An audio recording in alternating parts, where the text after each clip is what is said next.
In this tutorial, you'll learn how to add a Canva poster to your Google Doc, step by step.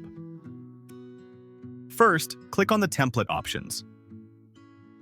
Then, type your poster idea into the search bar and start a search for suitable templates. After searching, you'll see a variety of templates. Choose the one you like best.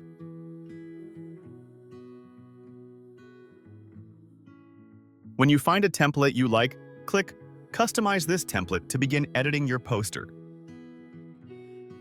After personalizing your poster, click the Share button.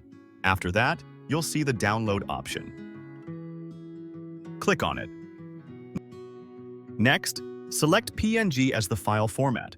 Then click the Download button again. Your poster will then be downloaded to your device.